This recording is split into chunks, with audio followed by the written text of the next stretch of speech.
Alright, this is it. Kasama po natin ngayon si favorite guest ni Christian Casguera. I'm just kidding. Favorite guest ng lahat ay si Secretary Ronald Llamas. Kamusta kayo, Secretary? Okay naman, no? Waiting for your invitation. Buti naman, inimbitahan mo ako. Kasi Aba. Lalo na, kayo ni nandiyan ka sa Cristiano Ronaldo eh. Lalo Cristiano. na, hindi, meron akong bago, twice a week. Aba. Kay Juan, kay Alvin El Chico, at saka kay Doris Bigornia sa Kaso aga, 6:30. I know. I don't wake up that much, pero siyempre, prime time. Ay nako, Ronald, magpasalamat sa amin ni Cristiano at saka ni Ricardo ha. Dahil sa amin dalawa, nakilala ka talaga ng husto ng mga tao. Siyempre, pinahirapan nila before pa, pero this time, alam nila magaling talaga to si Ronald. Pinahirapan mo nyo nga ako eh, no? Pero 6:30, who wakes up at 6 a.m., no? Lalo na ako, insomniac ako, no? Kaya minsan sisingilin ko kayo eh, no? Parang tinulak nyo ako sa bangin, tapos wala namang bayad, t-shirt lang. Basta ako ang sisingil sa'yo kasi ako yung talent manager mo ngayon. Pinasikat ka namin ni Christian lalo, di ba? Kaso puro pro bono, walang bayad. Hindi pa naubos yung drinks na binigay ko sa'yo. May ano ba yan? Naka one session pa yan. Hindi katulad ni Christian tsaka ni Michael. Ang daming ads. Ang daming ads. Sabi ko, kumikita yata ito mga to. May mga TV ads Ako, binaba ko nga yung ads ko para di ka na magsalita. Napansin mo, pag mga ka-R&R, pag mga topic na humanitarian, wala akong ads. Like sa The Lima. So as a matter of principle, this is not to pass a judgment on others, but it's clearly for a humanity. Yung nilalagay ko lang ads yung mga iba na pinaghirapan natin, pero yung iba, hindi ko nilalagay. So pag the topic is, malapit sa puso, dapat no ads yan, no monetization whatsoever. So yun yung public service natin yan. Sabihin, progressive ka pa rin. Oo naman, Ronald. Diba, kahit mainstream ka na, you're still a swinging progressive. Oo naman, Ronald. Don't be swinging lang eh. Ako swinging lang. Ikaw, you're a swinging progressive. No? Pero marami nagtatanong yung ating threesome ni Leloy eh. Putol si RRL. Ito, putol. Parang, di ba meron tayong technical... Kasi sa Baguio, internet ko Kala ko na ayos mo yun. No? Ronald, mas masama pa nangyari. Yung kay Sunny Africa, in-interview ko siya ng 2 days after us. Oh my God, inang beses, inulit-ulit namin. Parang kasi ang topic namin, oligarchs, conglomerates. Sabi ko, parang sinasabotage tayo. Yung dalawang option mo sa internet, parehong, alam mo na, di ba, conglomerates. So, ang dami nagte-text sa akin, okay yung kanyo Kaso putol. Ulit-ulit. Yung iba, putol. Nasaan yung karugtong?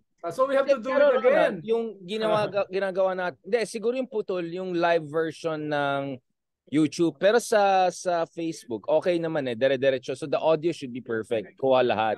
Okay. Pasala mo sa akin, wala kasi akong Facebook eh. Yeah. I'll forward to you yung... Dami nagtatanong. Hindi masasayang. No, walang masasayang kasi the audio, kaya nga may live tayo on the side is because the audio will be there. Just in case things go wrong. Kaya even yung kay Sunny na sobrang sabog yung internet, I don't know why bigla. Nakuha ko na lahat ng audio, so at least we have the proper audio. So don't worry, Secretary Llamas. Let's set up another one with si paring RRL, Leloy. And then I was also talking to Cristiano Ronaldo para isama niyo sa akin. Si Christian yata gusto niya, production level. Sabi niya, I'll be, sabi ko, hindi, relax lang, Zoom lang muna tayo. Let's start, wag tayo mag-advance mag-isip, lang tayo, chill lang tayo, di ba? Ako, pag nangyayari yun, the podcast of the decade, no? Oo, ano na yan? That's the ultimate collab. Dalawang mainstream podcaster, tsaka isang asshole. Basta hindi ako yung isa. Baala kayo mag-pumili nung sa inyo, dalawa. No, I mean, Ronald, kamusta yung ni Christian? Meron kayong picture pa na glamour shot saan ba yan? Nagsi-shot lang. Karinderya sa UP Sunken Garden. No? Wow, sa UP pa naman territory ko yan. Harap-harapan niya. Nagsasawa na kasi siya Nagsasawa na sa mga Zoom, no? Tapos not invite mo, yan, no? Ganda ng pal mo, ng Armani suits mo, no? Do not invite me. Hindi naman kami pwede mag-Armani. So, doon na lang kami sa fishball. No? Kumakain kami ng fishball habang nagkakantuhan. Let me be very clear. Pero ang topic na ron, no? Ang topic na ron, how I became me. Paano daw ako naging me? Wow! No? Oprah. nauna ka na ron, di ba? Ginawa mo yun dati. Oh, di ba? Oh. Tony Gonzaga level pala yung ginawa Oh, ni yun dalawa ang eh. tanong niya, no? Binago niya yung Ay format. nako, Ronald, for all my Armani suits and all, Oh. wala pa akong production team. Sobrang mga isang camera lang ng phone, napaka low cost pa rin ng Ilocano budget. Eh si Christian parang naka-set up pa eh nung interview niya mayor namin. Meron camera here, meron camera there, may lighting. Di naman, isa lang naman. Isa lang Ay, naman. ganun ba? Oo, kaya dapat kumuha ka na rin ng ganun kahit isa. Aayusin Ako, yung Ronald. technicals, di ba? Aayusin yung paano. Eh Hindi ako wala kailangan eh. mag-invest eh. Oh, kaya minsan nagkakaproblema yung aking wifi dahil wala to eh. O Ronald, kailangan natin mag-invest sa natin mga vlogger logistics na.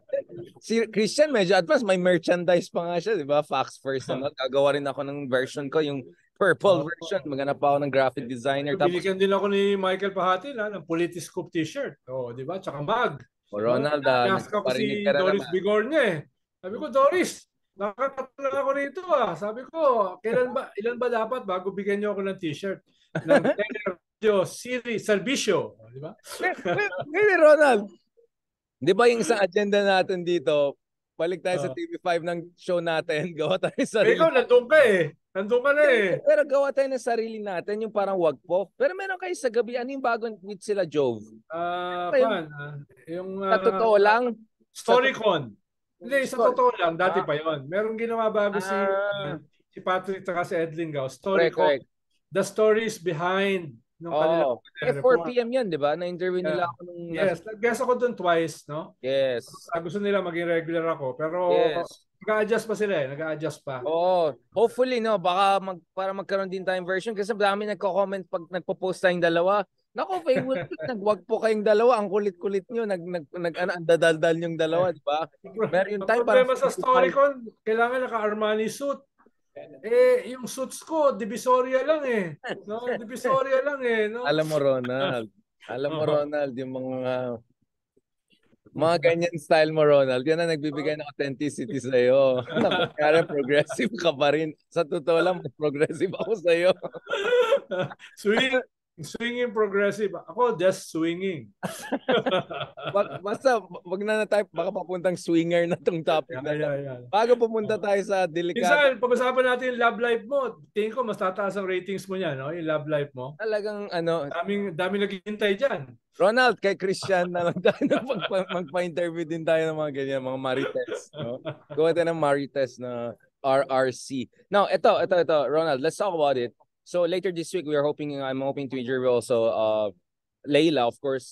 Christian had a fantastic interview also with Senator De Lima, so just people to check that. So, alam mo na, I always make sure na I and Christian bring different perspective to similar issues para lang, enriching discussion.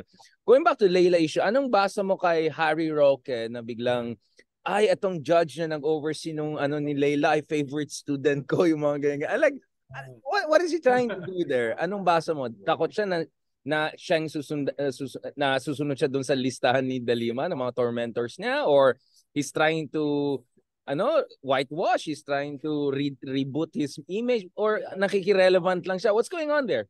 Well, nagba-backpedal siya dahil nung unang days ng paglaya ni Laila ay todo ang tira nila ni Panelo, no? Ine-echo nila yung sentiments ng kanilang master, si ex-President Duterte, no? Tapos partly siguro nakita nila na public sentiment is not with them, no?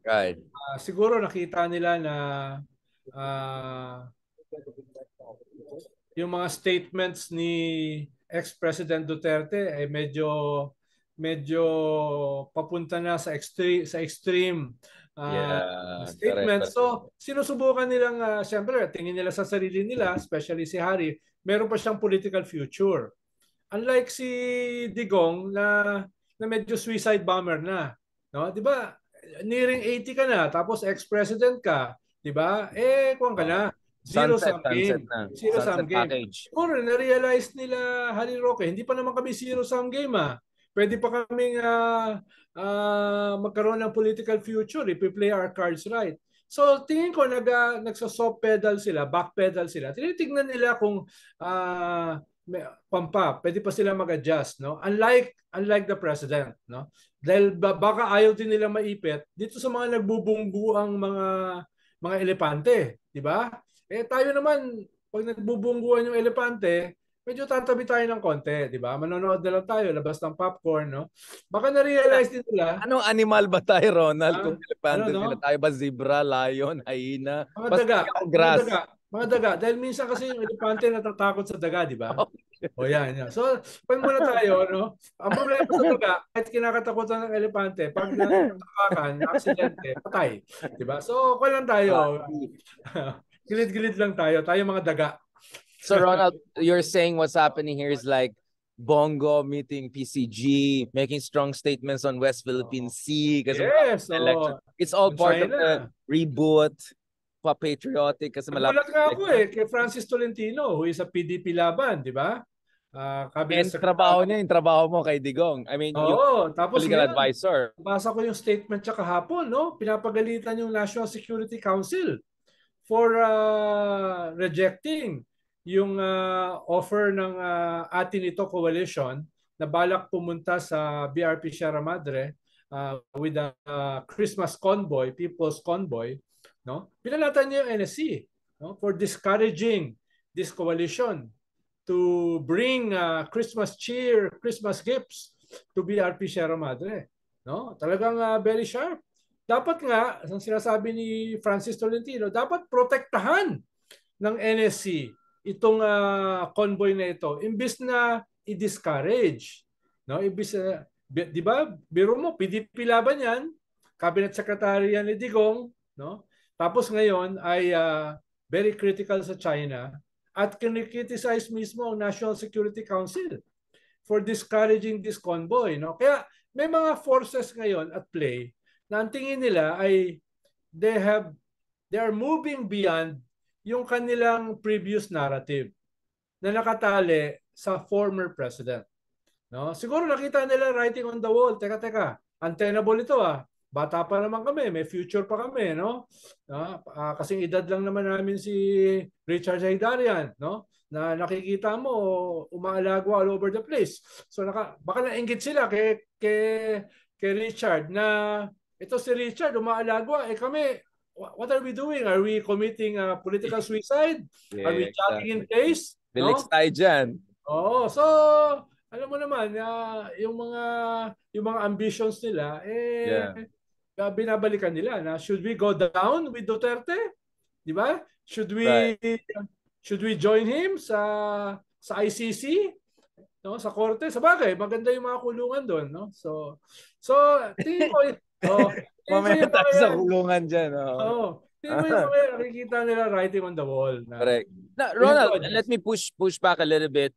Not on this issue per se. I completely agree with you na clearly ang first na nag-reboot si Francis Tolentino. In fact, I remember him earlier this year. He was talking about quadrilateral security cooperation, Philippines, Australia, Japan. It was like, wait lang, parang si Haydarian na nagsasabi. Wait lang, parang line ko yan Anyway. Pero ang hirap i-spell nun Pero willing ko kahit Tolentino pwede pa. Diba nag-masters pa siya ng law ulit na international law. So may mga ganyan siyang drama. Pero si Bongo, ang interesting, di ba? Na not long after yung arrangement sa special envoy-ish sa China, biglang nag-patriotism siya. Binanatan niyo pa yung latest sa aggressive moves ng China. Tapos yung beshi mo, si Robin Hood Padilla, medyo nag-change tone na rin ng konti. Pero siya lang atang huling sundalo sa kampo na yan. Na medyo pumipitik-pitik pa rin no? Hindi ko na siya kinukuha. Hindi ko na siya pinaaway, no? Hindi ko na siya inaaway. Mabait na ako. Yeah. No? But Ronald, marami natin mga special guest dito. But Ronald, but let me push back against this. Ang nag-release ng statement ang Philippine Coast Guard spokesman si Jay Tariela na yung gagawin yung convoy ng atin to nakikita sa EDSA yung advertisement ganyan.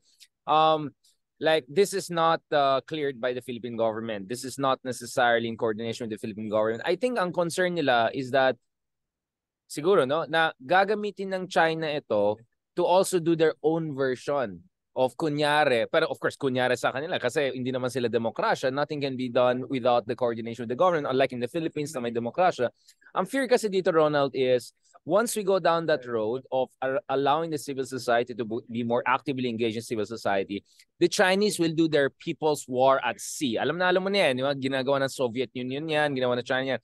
And once it goes into that, medyo delikado na. Kasi you can imagine, Ronald, paano kung yung China magpadala din ng million-million na turista kunyari dyan, di ba? And that creates complications. And remember, panahon yun ni Aquino pa lang, pinag-usapan itong potentially using a whole-of-nation approach. And I think that was vetoed during Pinoy's time because there was precisely this concern about China using this as a pretext to elevate the situation. So, I'm just trying to explain where probably the government is coming from, Ronald. They're not against the spirit and principle you're doing. They're looking at the operational implications and how China may abuse it. So, anong response mo dyan, Ronald? So, I'm just playing the devil's advocate, or rather, I'm saying the government side of this. You always do.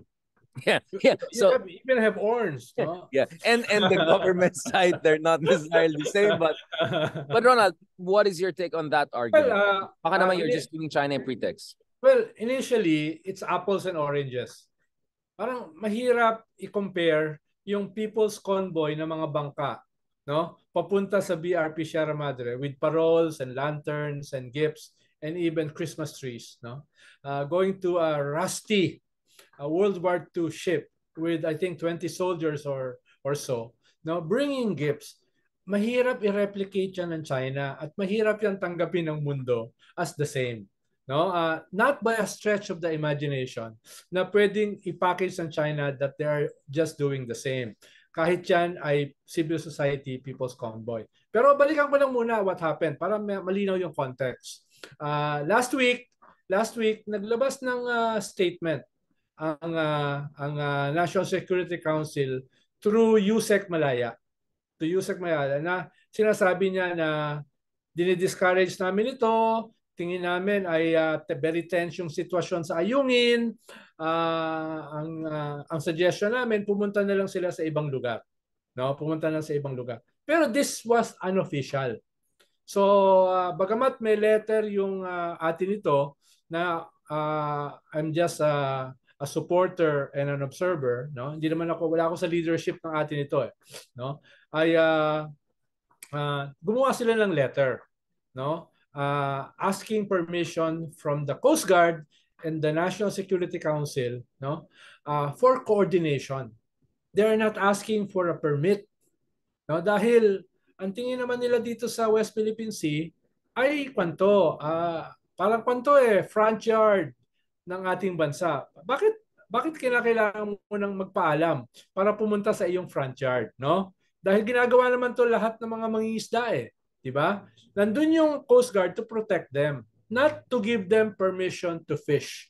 Parang ganun din in principle, yung idea yata nitong People's Convoy. No? Kaya gumawa sila ng letter formally sa Coast Guard at sa National Security Council for coordination.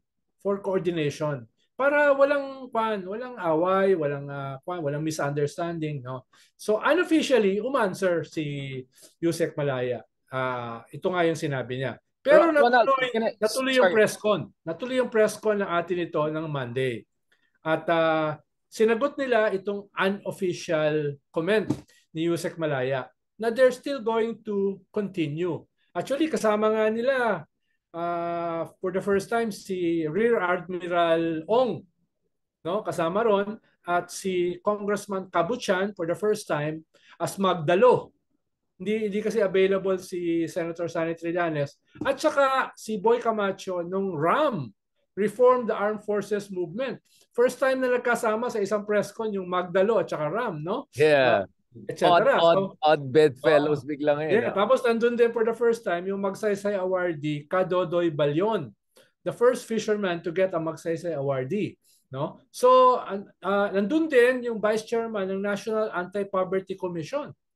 No, for fishermen and farmers. So medyo maraming bago na wala nung kanilang first con. Of course, nandun si Senator Risa Hontiveros, etc. No? So sinagot nila yung unofficial comment ni Yusek Malaya. na we're not asking permission, we're asking for coordination.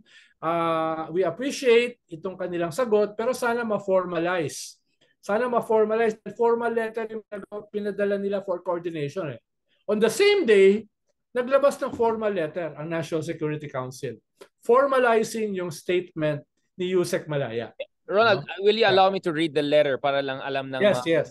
kaibigan natin? So this is a press release by the National Security Council, November 21st, 2023 by the Strategic Communications Office. So this is Jonathan Malaya, Assistant Director General and Spokesman of National Security Council. Of course, some of you have already heard him on my other interviews and podcasts, including this week, no, dun sa show natin. The National Security Council does not support the planned Christmas convoy to BRP Sierra Madre LS-57 sa Ayungin Shoal or any similar undertaking to the said shoal. While we support, in principle, the intent of the Ateneo Coalition to bring holiday cheer to our West Philippine Sea frontliners, undertaking such a convoy to Ayungin Shoal at this time of heightened tensions between the Philippines and China is ill-advised. We encourage them instead to undertake the Christmas convoy to our other occupied features in the Calayan group of islands where Philippine troops and civilians can be found. Other than Ayungin, they can visit the following features: Lawak Island, Kota Island, Likas Island, Pag-asa Island, Parola Island, Panata Island, Patag Island, and Rizal Reef. They're also frontliners in those features, and they also deserve Christmas goodies and donations from the public. By visiting other occupied features, the Christmas convoy would be able to visit a vaster area of the West Philippine Sea and thereby more fully realize their stated goal of improving the living circumstances and operational capabilities of fisherfolk and other civilian communities. If they wish, they can also turn over to the Philippine Navy and PCG yung Christmas donation para kami na lang daw magbigay sa kanila. So finally, our troops in Ayungin Shoal are well supplied by the Philippine Navy, AFP, supported by the Philippine Coast Guard through the regular RORE resupply missions. There is therefore no need for civilian Christmas convoy mission at this time. So yun, so there are multiple here. First of all, baka di na lang kayo pupunta sa iba na hindi kasing kagulo pero mahalaga din naman. At pangalawa, kami naman nagre-resupply. So pwede nyo ibigay sa amin at in fact, we're already doing that. So they're both questioning why this shoal in particular when there is a risk of clashes, and why not just leave it to us to do the job, because after all, this is our mandate. And three, why not go to the other islands like Pag-asa or Patag or Rizal or Parola, where there are also frontliners that will appreciate your Christmas support? I think they totally missed the point. No? For us, the front line of our West Philippine Sea, no, whether we like it or not, is the BRP Sierra Madre. Kaya nga hinaharas yung mga supply ships dahil it is literally a rusty torn, this rusty ship is a rusty torn on the side of China. Diba? Wala namang, hindi naman pumupunta yung China, at least di pa pumupunta sa Pag-asa or yung ilang mga touristic islands or islets na nabanggit nila. So, kumbaga, the symbol of our struggle for the West Philippine Sea, whether we like it or not, is the BRP Sierra Madre. No? Na hindi pwedeng gawin o wasakin ng China without invoking the possibility of the Mutual Defense Treaty, because this is an active battleship. No? Kaya ang ginagawa nila, sinasakal nila, tinatanggalan nila ng supply, tinatanggalan nila ng oxygen, di ba? Para kusa tayong umalis. So this becomes the front line of our battleground for our EEZ, for our sovereign rights. No, ito yung kwan. Some might call nandiyan yung drama. Some might call yan yung nangangailangan, no, ng tulong. Some might call yan yung kailangan maikalat sa buong bansa as the symbol of our fight against Chinese aggression. So, yan yung kwan. At ang habol dito, kaya nga People's Convoy, Christmas Convoy, ay para mahimok yung mga ordinaryong Pilipino na by at least in spirit ay makasama rito, no? Kumbaga as a parallel track beyond the government initiatives at saka government efforts. Sabi nga ng mga media, bakit naman kami sasama, no, sa isang convoy papunta ng Pag-asa, no? Bakit kami po sasama sa isang kwan na hindi naman siya simbolo of what's happening, no? Ba't kami gagastos at magpapadala ng TV crew, no? Ng foreign correspondents, no? Dito sa mga touristic safe islands, no? Tama, pwede naman naming ipadala yung mga donations sa Coast Guard, sila na lang magbahagi, no? Pero hindi ba nila nakita yung political objective nitong convoy na ito, no? Of course, marami na nagbibigay, no? Pero kahit papaano limited 'yan eh. So we can only itong limited donations na ito ay kailangan i-focus namin to a particular community or target. We cannot give it to everyone. Kundi wala nang impact. Halimbawa, we were able to raise solar panels, Christmas gifts at saka bigas para sa isang community sa Bajo de Masinloc sa Scarborough. Ito yung community nung si Superman, si Carnel, yung nakipag-patintero sa Chinese Coast Guard, no? Nakita nyo 2 months ago. So yung community niya, yun yung bibigyan namin. Dahil nga, hindi naman namin pwede bigyan lahat ng communities, no? So okay yung suggestion ng Coast Guard, suggestion ng NSC na, oy, bigay na lang, kami na lang magdi-distribute. Pero hindi yan yung purpose ng convoy, eh, no? Hindi yan, in a way, they're putting China on call, on the record, no? At hindi naman mangyayari yung sinasabi nilang delikado dahil susunod naman yung convoy with the Coast Guard. Malayo pa lang, kung nakita nila may mga Chinese vessels na parating, titigil na yan. Titigil na yan at aatras na yan, no? But the point was given, no, that as people's convoy, a civil society convoy, no, are conscious of our responsibilities as ordinary citizens to support the BRP Sierra Madre. The BRP Sierra Madre is unlike any other vessel right now. It is the symbol of our struggle, no? It is a symbol of our resistance against Chinese aggression. The biggest navy in the world, the biggest armed forces in the world, no? Yun yung symbol na yan, no? Ako kasi, Ronald, yeah.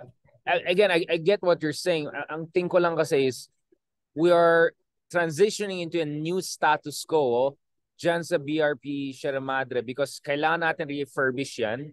At the same time, for the first time in 7 years or so, sobrang assertive na tayo doon.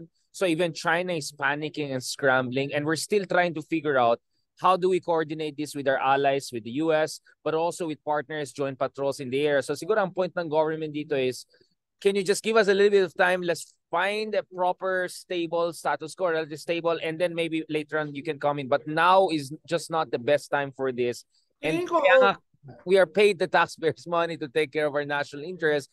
Bakit kayo nandun? I think that is where the concern of where the government comes. And the second thing is, Ronald, what is your assurance that China might not do something stupid and i-water cannon niya yung mga kababayan natin na civil society na wala naman training with mga potentially violent situations, and that might lead to a very dangerous situation. Because unlike the supply boats and the Coast Guard, no, hindi naman ipipilit eh. No, the Coast Guard will inform us, oh, malayo pa, meron ng mga Chinese vessel. Titigil na, siguro konting magmimisa sila, no, or magpoprograma, or siguro kakanta ng sandali si Noel Cabangon, no? Or kung nandun si Manny Pacquiao, no, kakaway-kaway siya, no, baka daw kasi sumama si Manny Pacquiao eh, no, do sa convoy, no. Si Robin Hood hindi sasama. Oh, so baka separate na bangka siya. So magkakaroon ng ganung klaseng program, no.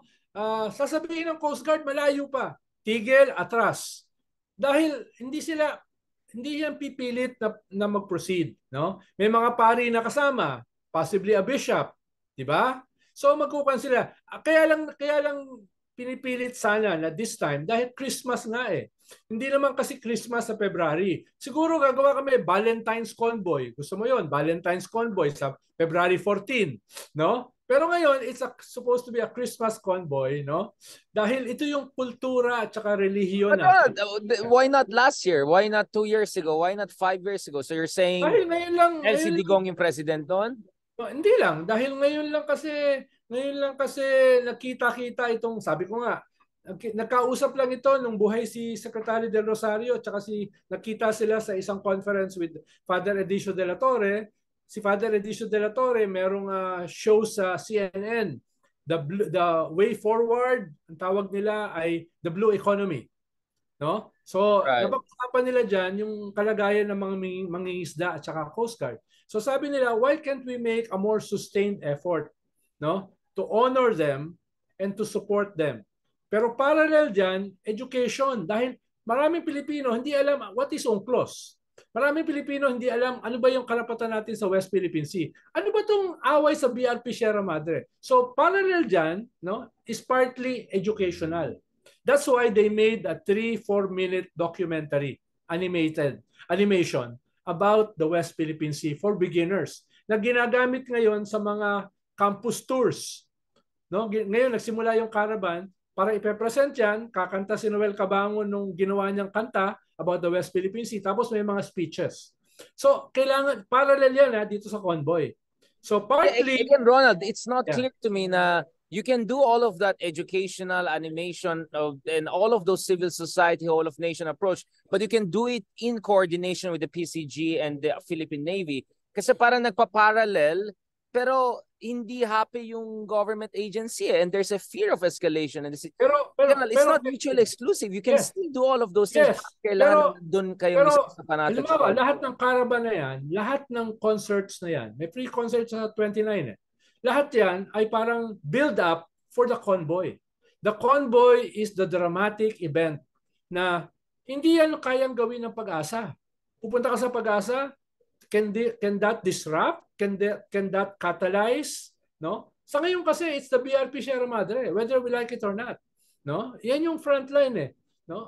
So Ronald, if there'll be a crisis in Pag-asa, then pupunta kayo dun sa kung saan may crisis. Let's say, remember in Pag-asa, ang problema is may mga militia ng China. Papadala sila ng hindi naman libo-libo, pero daan-daan mga militia forces to surround Pag-asa, bullying us. So what you're saying is whenever there's a worst case scenario, that's where you want to go as a convoy? Isn't that dangerous? Isn't that what we should avoid? That if you can symbolically and operationally support the Philippine government, but by going to the most dangerous place, aren't you daredeviling this thing? No, because there's no ship in Pag-asa.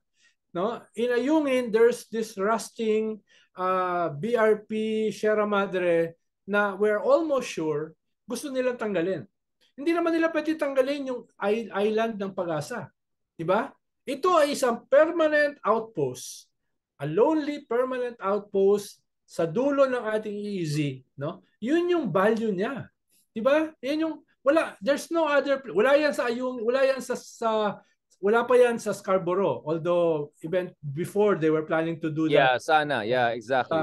Ang meron lang yan is Ayungin. Diba? No? Pag-asa is an island.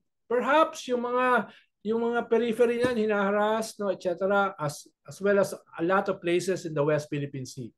But BRP Sierra Madre is the symbol na talagang tatanggalin yan. They're setting the predicate, no, para tayo mismo umatras. Well, I think the more correct term, Ronald, is the frontier now, right? I mean, yes. But Ronald, so essentially, just to be clear, again, you see what I'm doing. I'm interrogating this argument because I want to also understand where is the government and our friends they're also coming from. Ganito, so your argument, Ronald, is there are two things that make Second Thomas Shoal very special. One is because alanganin yung situation natin dyan. Kasi yung Sierra Madre, medyo, we don't know how long it's gonna last. Unlike Pag-asa, meron na tayong mga community, may isla na talaga dyan. But ginugupit natin yung barriers. Exactly. But the second one, which I think is very important that you mentioned is, and I agree with this part very much, is, well, bakuran talaga natin, literally, this is not an island. It's just a low tide elevation within our exclusive economic zone. China doesn't even have any business being there. And by sending the Philippine civil society, you're reminding the world that China doesn't even have a territory to claim there because hindi po territory yung second. It's just a low tide elevation. So that's east of the Philippines. No? It's like going to Luneta. Right? It's part of the Philippines. Going to your front yard, no? And dagdag lang, this is a convoy with paroles, Christmas lights, no? Christmas tree. Some of them has Belen, and then Christmas gifts, no? Pag yan hinarang, kahit malayo yung mga Chinese vessels, no, to be safe, kahit yan hinarang, anong itsura niyan sa buong Pilipinas? Diba? Anong itsura niyan sa mundo? Diba? So you want to galvanize? So you want to galvanize support? Yes, unarmed small fishing vessels. 40 of them, no? With paroles, Christmas tree, some with Santa Claus, some with Belen, no? No, non-threatening, just bringing Christmas cheer, no? Kumbaga, yeah, Ronald, China doesn't see it as non-threatening. China sees it as a direct challenge. Yes, but it doesn't matter, no?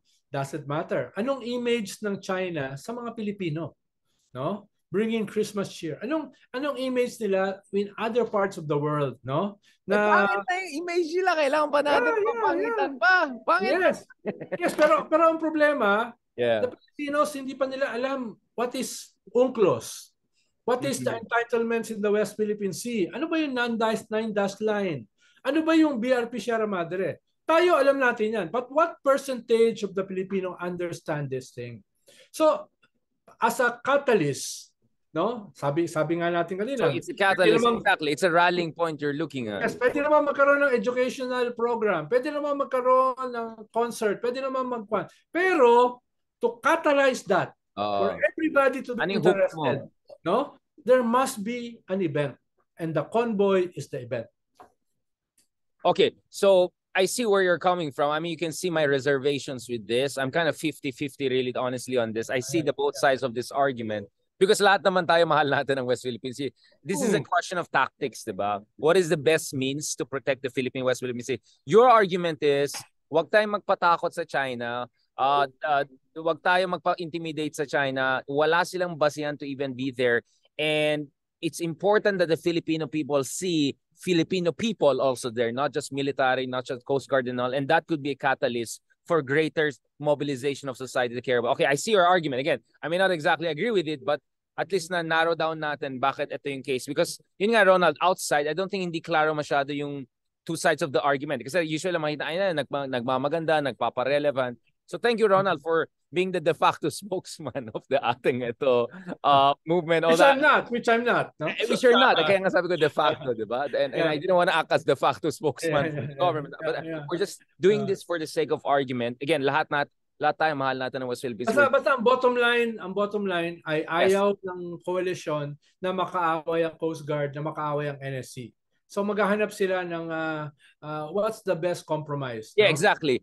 Na hindi malalagay in harm's way yung civil society, but at the same time drive the point na ito ay ating bakuran. Ito ay ating front lawn, no? Na dapat walang nagsasabi sa atin kung sino ang pwedeng pumunta. Yun nga ang kalagayan ng ating fishermen sa harassment 'di ba? Ang gusto natin ay kasama natin sila. No? Kasama natin sila. So may sasamang trade unions, may sasamang students. So hindi lang sila purely mangingisda, no? May sasamang church, no? Dahil hindi pa ito ginawa No, hindi pa ito ginawa. At iba yung mangyayari kung pupunta ka lang sa Pag-asa. No? Ibang-iba yung impact. Even the media, no, sinasabi 'yon, no? Sinasabi. Pero mo na yung Pag-asa. Yun ang pinakamahalaga sa atin. But okay naman yun. No? I clarified, okay yeah. Thank you so much, Secretary Llamas, de facto spokesman. I'm kidding. We needed this discussion kasi that's why we're here, diba? Tara, hindi naman tayo mga ano lang dito, like singing each other's song. No, we're here talaga to examine issues and strategy. And this is as strategy. Kaya maganda yung R&R dahil yung R&R nagdedebate, no? Yung ang dalawang makulit. Dalawang devil's advocate. Hindi ko lang alam kung sino yung mas devilish. Ikaw yung devil, ako yung advocate. Thank you so much, Secretary Llamas, on that. Now, in the next episode, balikan muna natin ulit yung the whole Lima, the whole Harry Roque issue. But there's another thing we also have to discuss. President Marcos Jr. recently was in Hawaii, and there's a lot to discuss about that. So on that note, thank you very much, Secretary Llamas, for sharing your views unofficially on this issue. Salamat.